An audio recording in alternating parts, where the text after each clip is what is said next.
Assalamualaikum, hai semuanya. Apa kabar kalian? Saya harap kalian dalam keadaan baik, sehat, dan tetap semangat belajar. Hari ini kita akan belajar mengenai indahnya kebersamaan dengan subtema bersyukur atas keberagaman pada pembelajaran 1. Indonesia memiliki banyak sekali keberagaman baik adat istiadat, makanan, permainan tradisional, lagu maupun tarian daerahnya. Kita perlu mensyukurinya karena dapat menikmati keberagaman yang ada di Indonesia. Salah satunya adalah makanan tradisional Indonesia membutuhkan waktu dalam mengolahnya. Pembuatannya pun harus ahli membuatnya. Kamu akan belajar tentang seorang ibu pembuat dodol Betawi, makanan tradisional dari Betawi. Di sini ada bacaan yang berjudul Dodol Betawi Mak Salmah. Sebentar lagi kota Jakarta akan berulang tahun. Seperti tahun-tahun sebelumnya, Mak Salmah menerima banyak pesanan. Mak Salmah adalah pembuat dodol tradisional Betawi di kampungnya. Biasanya, ketika menyambut ulang tahun kota Jakarta, banyak pertokoan yang mengadakan festival Betawi. Makanan Betawi menjadi jajanan di festival. Kerak telur, bir pletok, dan dodol Betawi menjadi primadona makanan dalam menyambut Dirgahayu Jakarta. Sudah sejak seminggu yang lalu Mak Salma bekerja keras. Ia dan beberapa ibu-ibu tetangganya membuat adonan dodol. Ketan, gula merah, gula pasir, dan santan dicampur menjadi satu. Membuat dodol Betawi membutuhkan kerjasama. Tidak hanya perempuan, laki-laki pun terlibat dalam pembuatannya. Biasanya, Mak Salmah dan ibu-ibu menyiapkan bahan, memarut kelapa, dan menumbuk beras ketan. Adonan dituang kawa, lalu diaduk hingga kental. Proses mengaduk ini dilakukan terus-menerus selama 8-12 jam. Pembuatannya memang berat dan lama. Oleh karena itu, pembuatan dodol Betawi membutuhkan kerja sama. Untuk memenuhi pesanannya, Mak Salmah selalu melibatkan tetangga-tetangganya. Mak Salmah ingin rezeki yang diperoleh dari dodol Betawi tidak dirasakannya sendiri. Mak Salmah juga ingin dodol Betawi selalu dikenal. Ia ingin warga di sekitarnya juga ikut melestarikan makanan tradisional milik kampung sendiri. Dodol Betawi Mak Salmah ikut melestarikan budaya, memupuk kerjasama, serta menjalin keakraban antar warga. Pada setiap bacaan itu terdiri dari beberapa paragraf.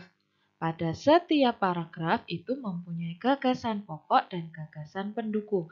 Apakah kalian masih ingat apa itu gagasan pokok dan gagasan pendukung? Nah, kita ingat lagi ya. Gagasan pokok adalah ide utama yang dibahas dalam suatu bacaan. Bisa berupa kalimat inti atau bisa berupa pokok paragraf.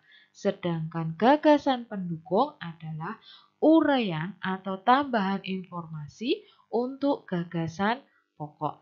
Nah, sekarang kita akan menentukan gagasan pokok dan gagasan pendukung pada bacaan Dodol Betawi Mak Salmah. Sekarang lihat pada paragraf 1. Paragraf 1 itu terdiri dari 6 kalimat. Untuk menentukan gagasan pokok dan gagasan pendukung, mari kita lihat pada kalimat yang pertama dan kalimat yang kedua terlebih dahulu. Sebentar lagi kota Jakarta akan berulang tahun. Seperti tahun-tahun sebelumnya, Mak Salma menerima banyak pesanan. Kita lihat lagi, sebentar lagi kota Jakarta akan berulang tahun. Oh, intinya kota Jakarta akan berulang tahun. Pada kalimat kedua, Mak Salmah itu setiap tahunnya ternyata menerima banyak pesanan.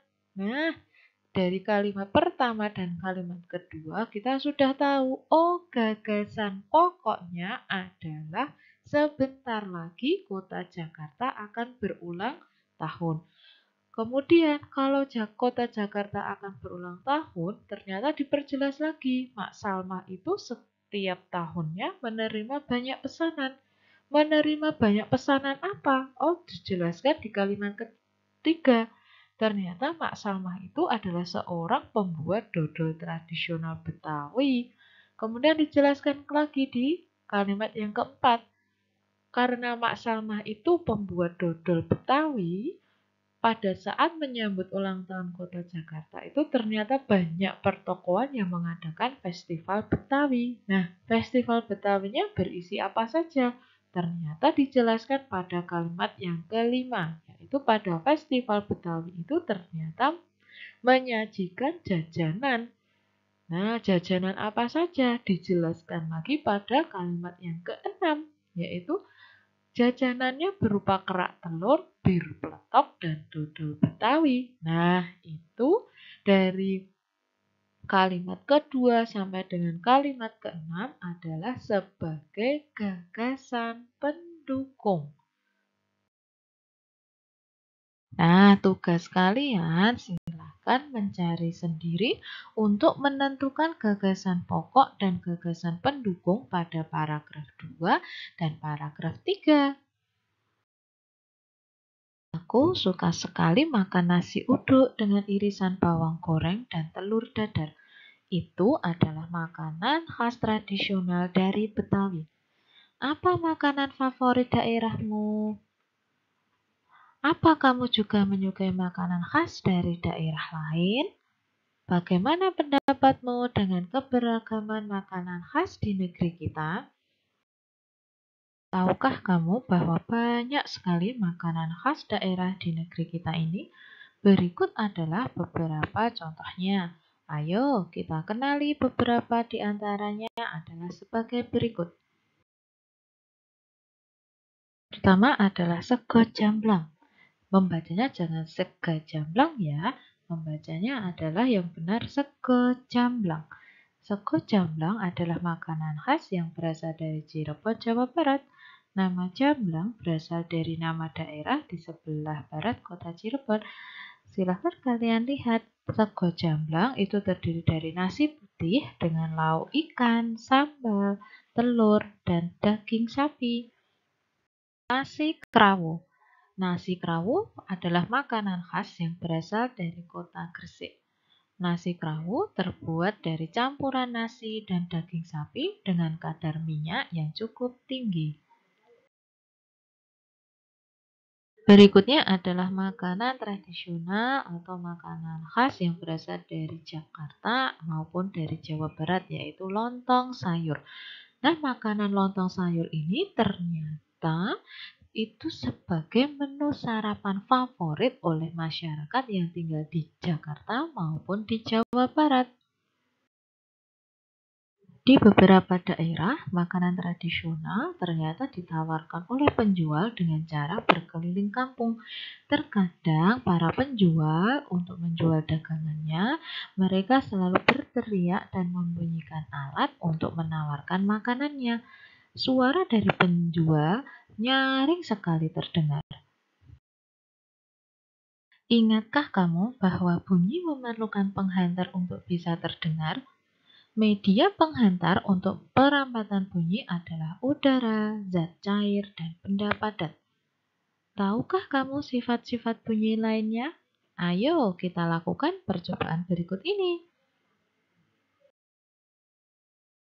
Di sini saya akan mempraktikkan tentang penyerapan bunyi dan pemantulan bunyi. Pertama, alat dan bahannya ada arloji, 2 gulungan kertas, 2 tumpukan buku yang sama tinggi, ada busa, kain, piring plastik, piring kaca. Kita akan mencoba menggunakan piring plastik, tapi jika ingin menggunakan arloji, kita akan mendengarkan detiknya dulu.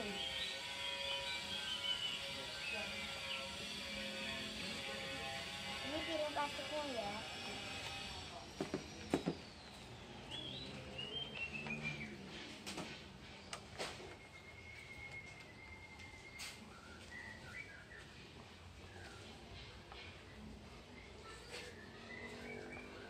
Ternyata jika menggunakan piring plastik akan terdengar lebih jelas karena piring plastik memantulkan bunyi. Percobaan kedua, kita akan menggunakan piring kaca.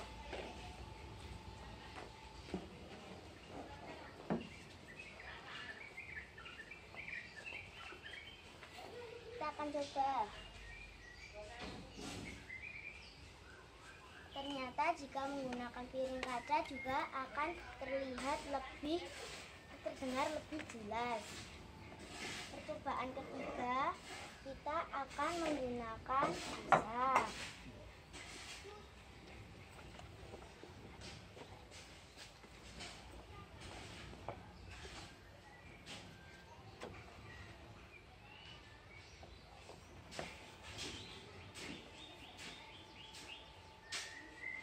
Ternyata jika menggunakan busa akan terdengar samar-samar karena busa menyerap bunyi. Percobaan keempat, kita akan menggunakan kain.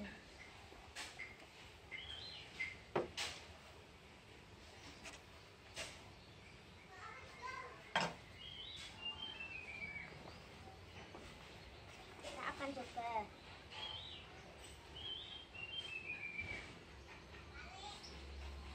Jika menggunakan kain akan terdengar samar-samar juga karena kain menyerap bunyi.